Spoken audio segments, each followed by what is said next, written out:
If you wrote those things down with passion that you really want, don't lie to yourself. Don't say, I want a wife and I want a job that makes this. No, really, what it is that you really want, not what society wants for you, not what your parents want for you. Yeah. And I did that. And I opened it up. I probably opened it up almost 2 years later. And the only thing I didn't have was my Harley Davidson.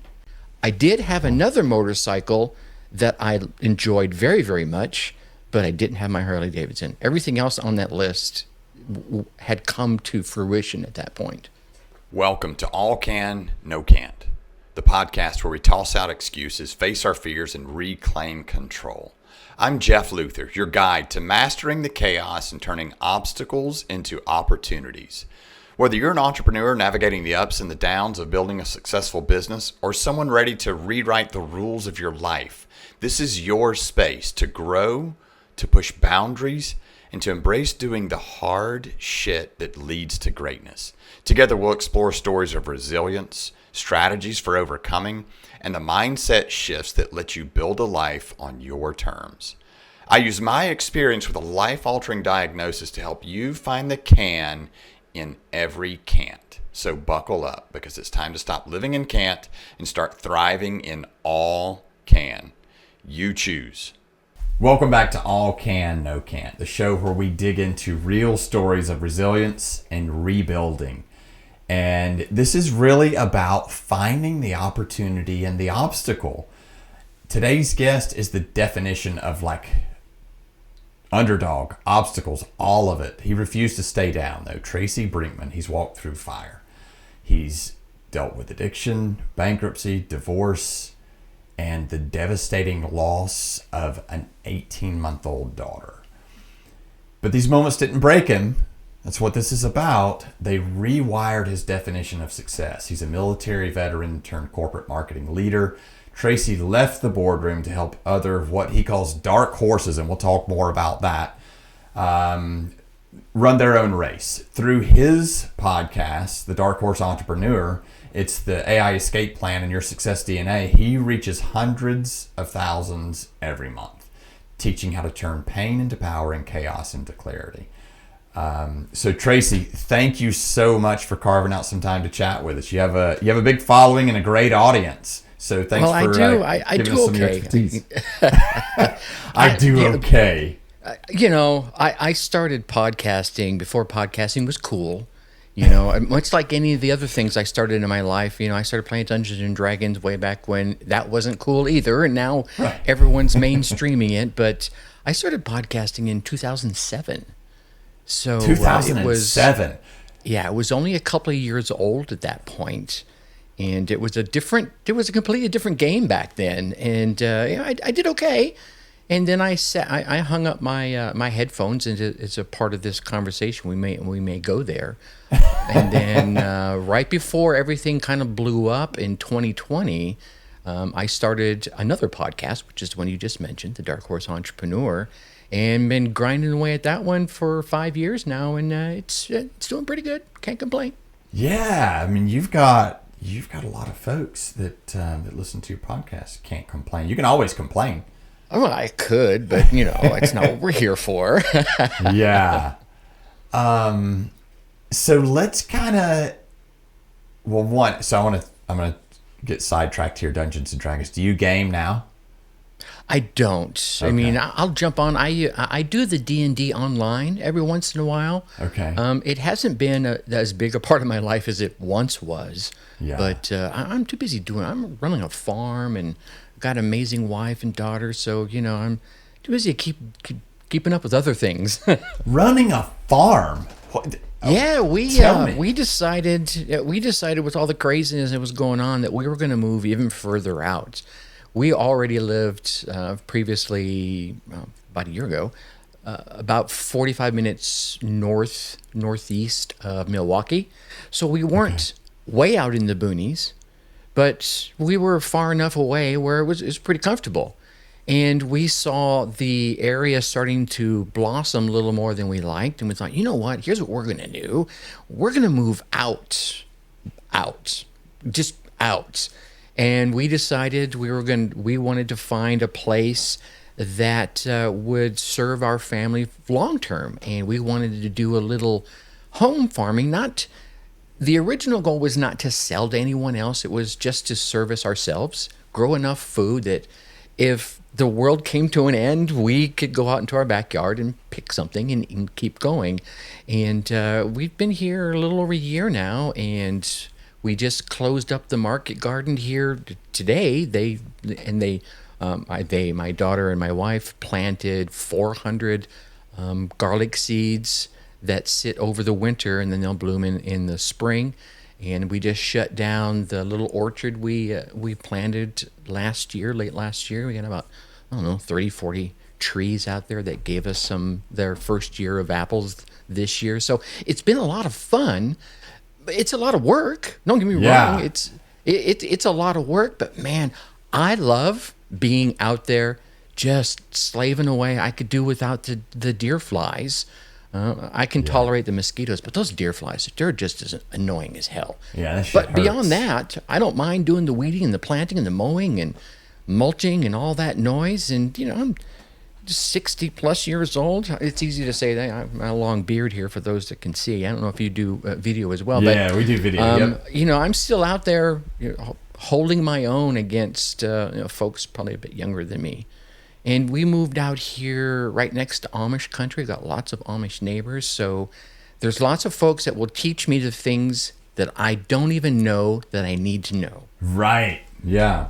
Yeah, and it sounds like your farm is kind of reminiscent of a tattoo story. You get one little tattoo, and then that's what people say. Then you want another, then another, then another. Yes. It sounds like you built the farm that way. Yeah, it's pretty much. It was funny as we started looking, and we had some prerequisites. And if you're ever going to go search for something, man, I always write down what it is you want out of life, in a spouse, in a business, in a podcast, because that's when universe, Allah, God, Mother Nature, whoever you believe in, will start guiding you in the right direction. And we had some prerequisites, and we had one house that fit all the tick boxes. And we finally called up the realtor to go see it. And they're like, oh, sorry, that one was just sold. And we're like, there was just something shady about the whole thing. And we started calling the actual direct realtor. You know how someone puts up the listing?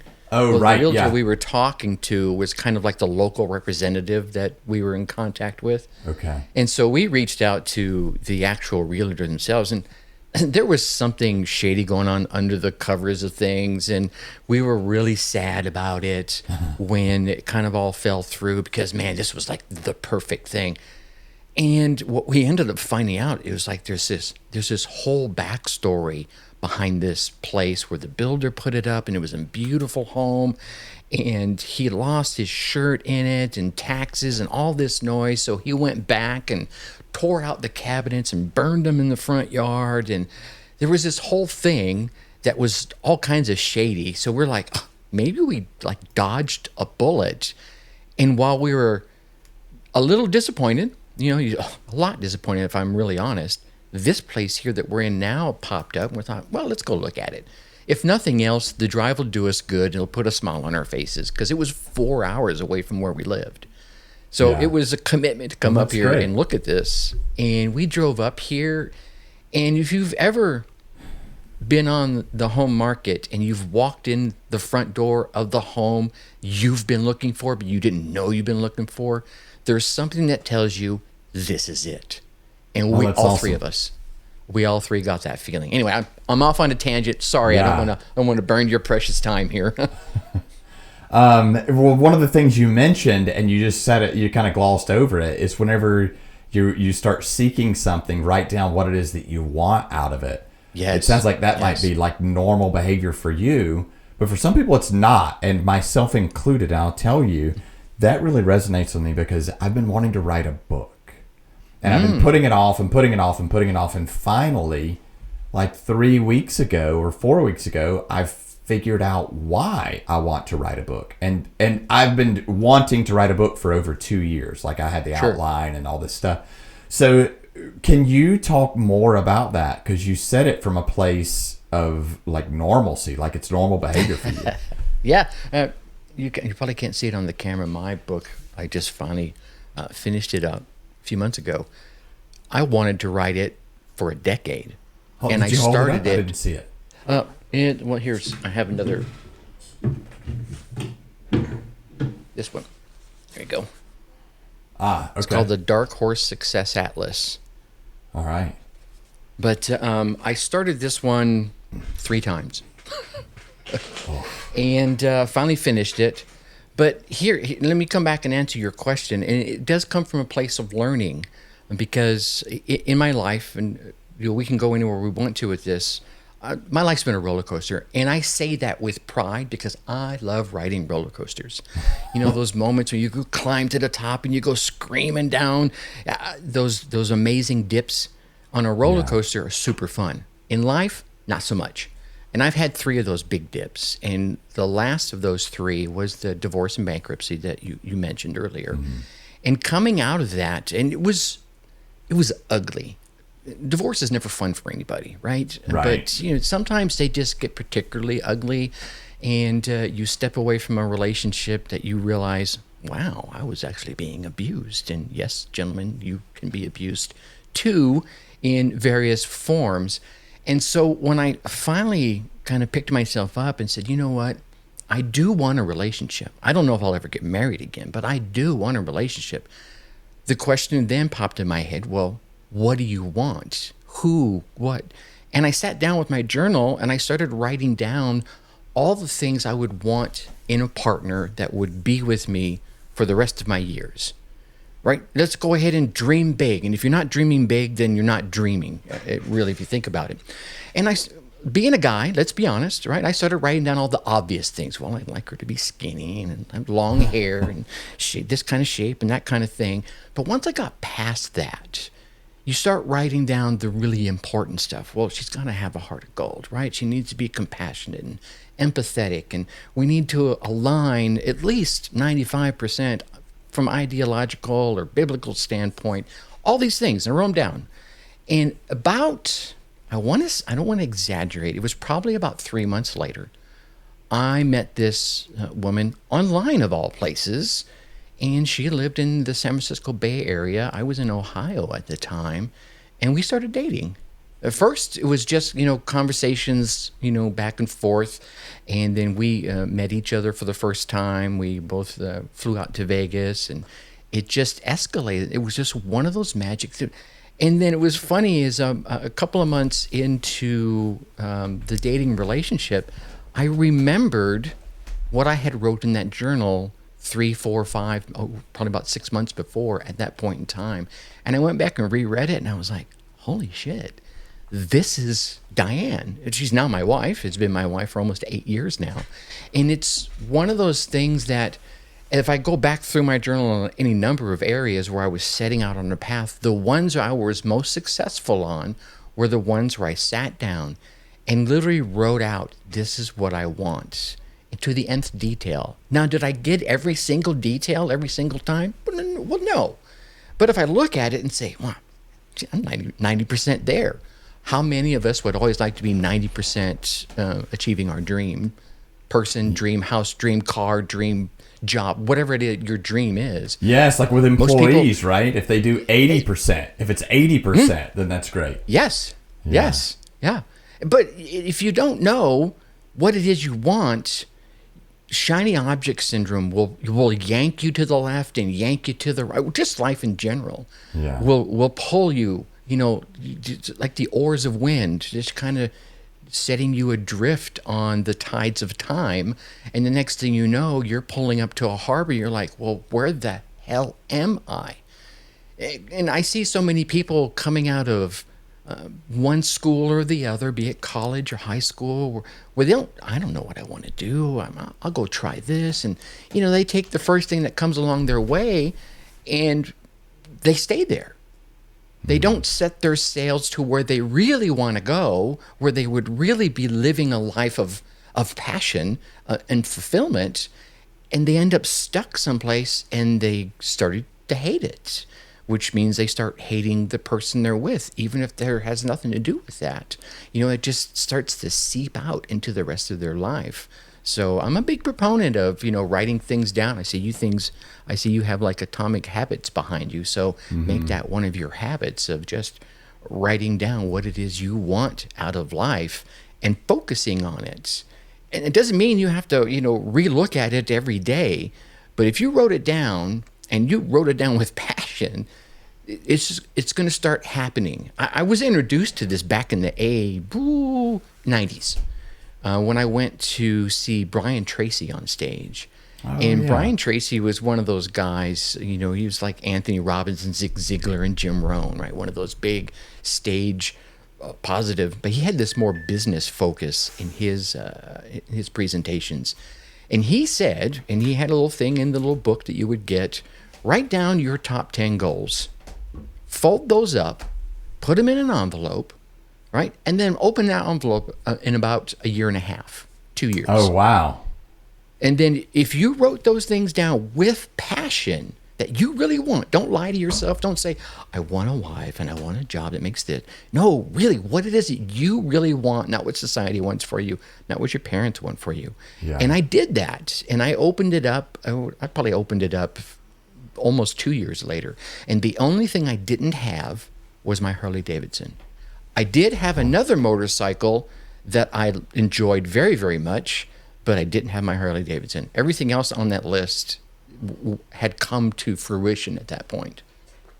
Oh, wow. That's amazing. And so you would keep the list. You wouldn't ever even look at it? Like, isn't that part of the whole visualization thing? You're supposed to look at the list. I didn't. At that time, that wasn't what I was doing. Wow. That's interesting. Yeah, they tell you, like, put it on a Post-it and stick it on your mirror so you look at it every day and all this stuff. So I tried another one that I coach a lot of folks to try is if you don't like journaling, here's a way to get you started.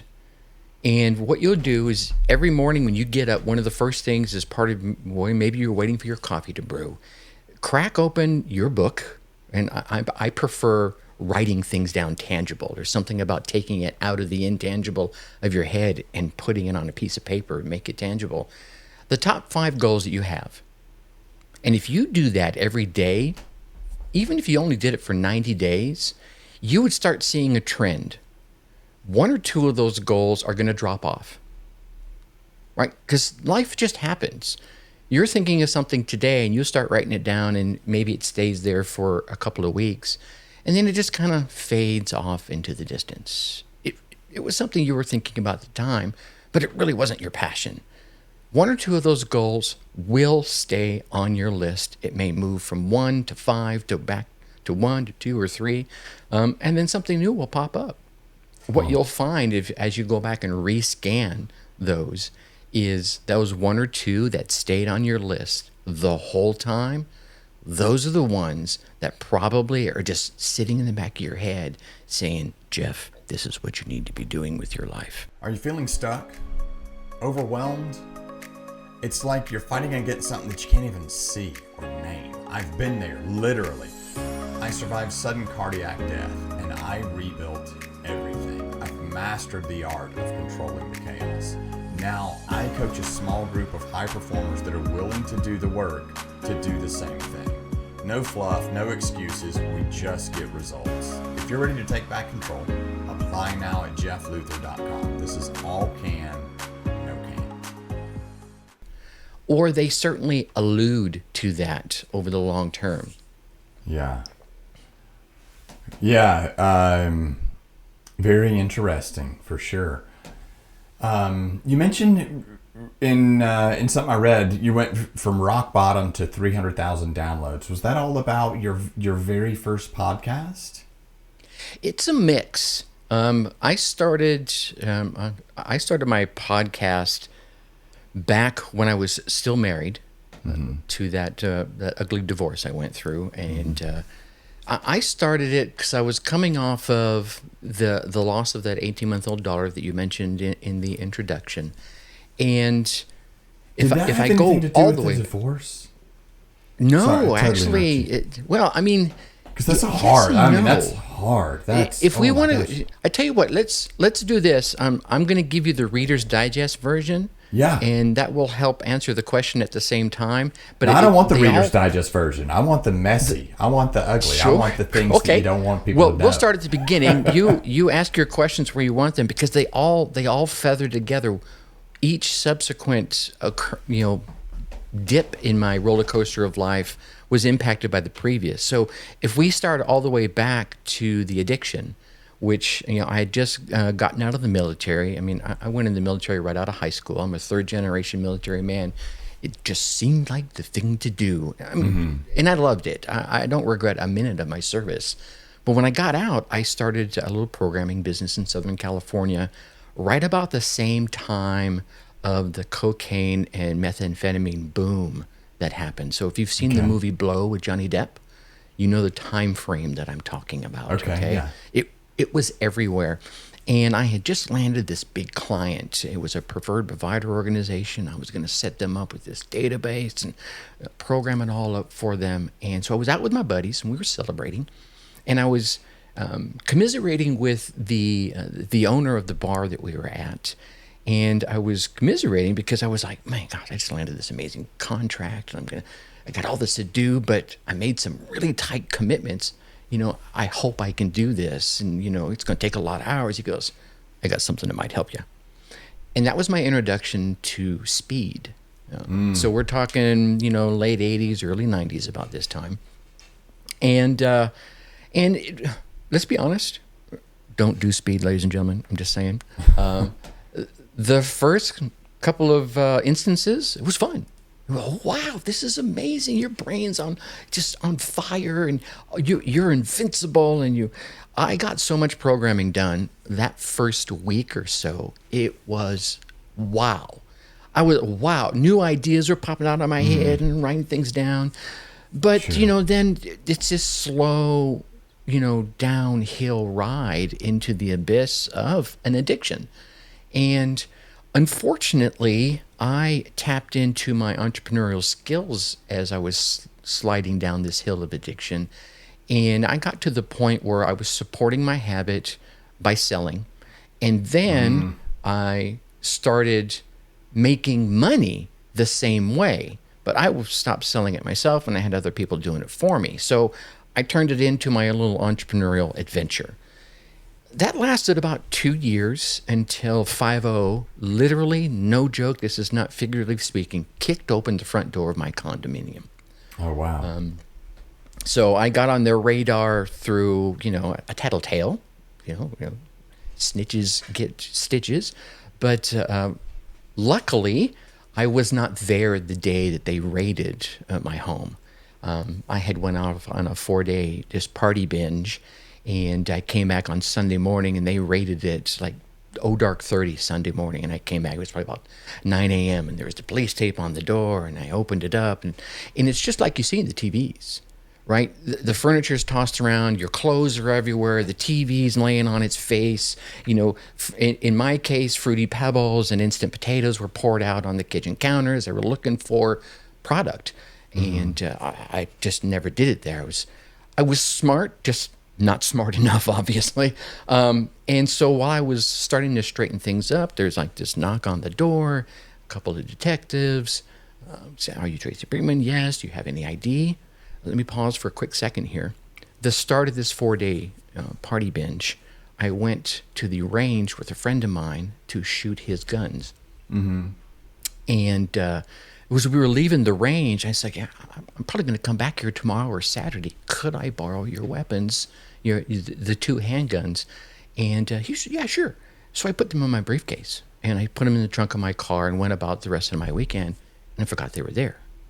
So when I get asked for my ID, let's take back the story back to where we were at.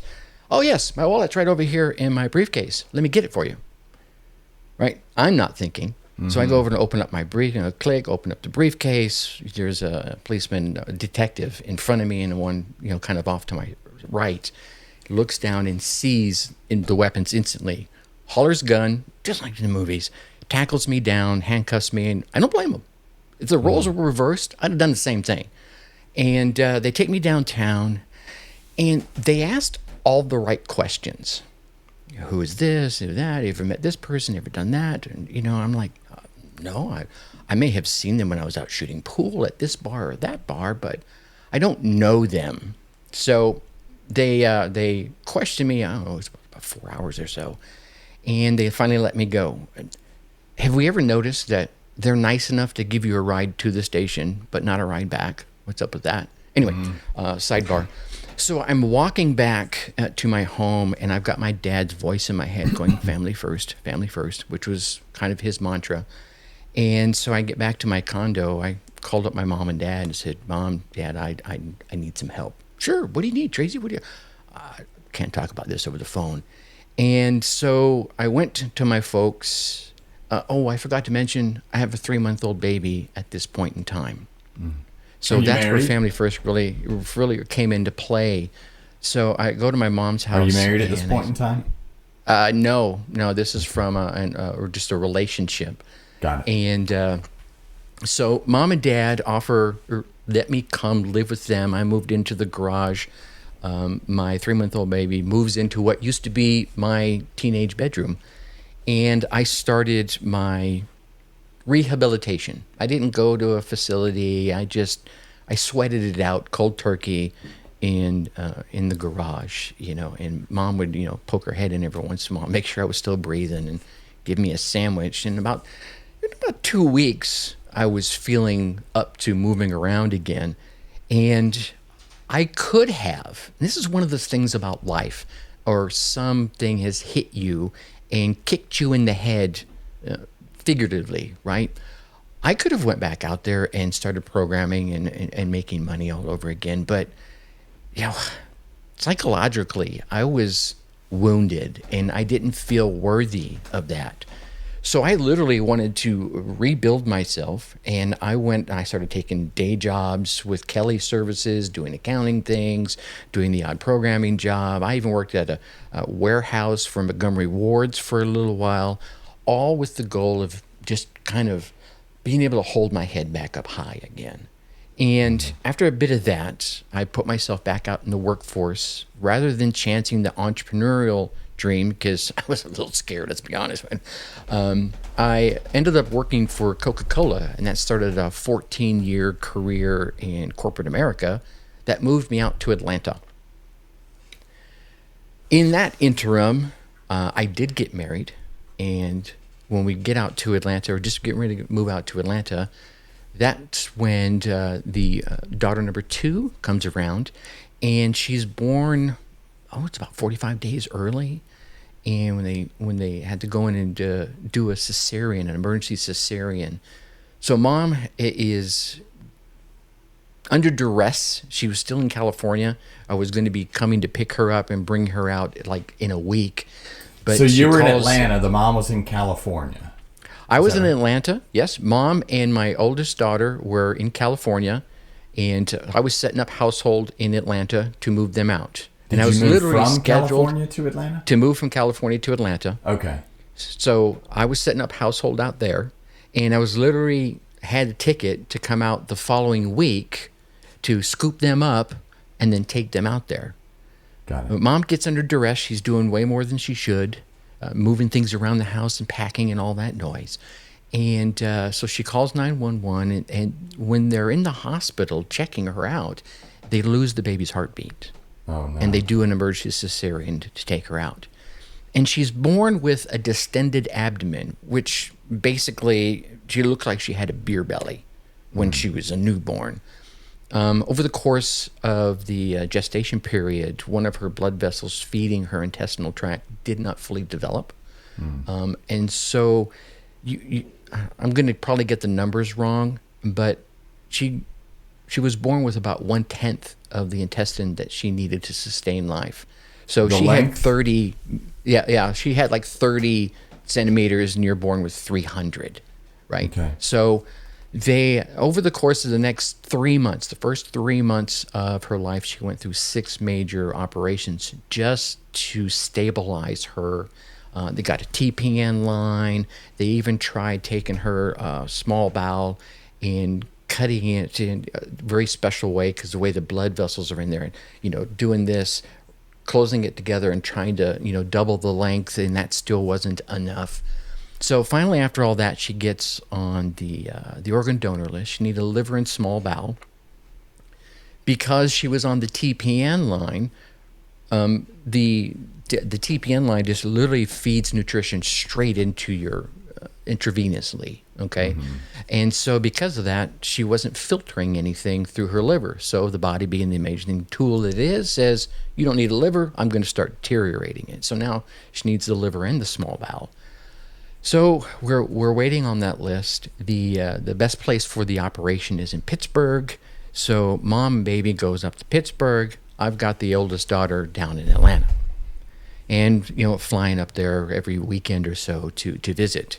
And it gets to a point, 18 months. Yeah, it was 17, 18 months.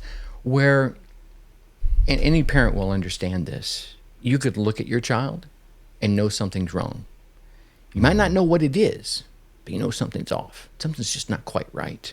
And one of the last visits, I went up there, and I could always make Krista laugh. Right? She was an amazing child. She was, whenever she saw something new, she did the ET finger, and she had to reach out and touch it. Once she touched it, it was like any other baby. It's in her mouth. She's playing with it, doing whatever, chewing on it.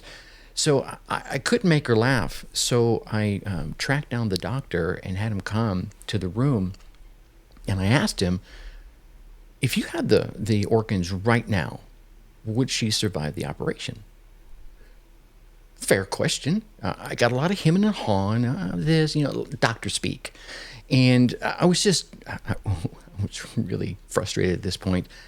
Grabbed him by the coat, the little white coat, the cliche one, across the hall into a janitor's closet, closed the door. I said, look, it's just you and me, no one else. Just answered the question. And finally, he admitted, no, I don't think she would survive the operation. Okay. Not the answer I wanted, but at least now I've got a baseline. Okay, so do you believe her health could improve to the point where she would survive the operation? Because, it's 2 organs. It's not an easy, it's not like we're plucking out an appendix here. A little more him and hawing, but a lot less this time. And he said, no again. At this point in time, she was intubated. So basically what was keeping her going was the machine. So the question is, do I keep her around on this machine or do I let her go? And because of what I had just went through with the addiction, I had looked at my addiction period as my stingy party time. This was all about me, me, me, me, me. I'm going to party this, I'm going to do that, right? I'm going to have a good time because it's all about me.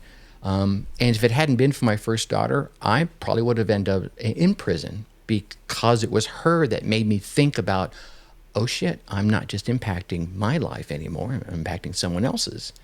So as I was pondering that question of, do I leave her intubated and around, that stingy thought came into my head.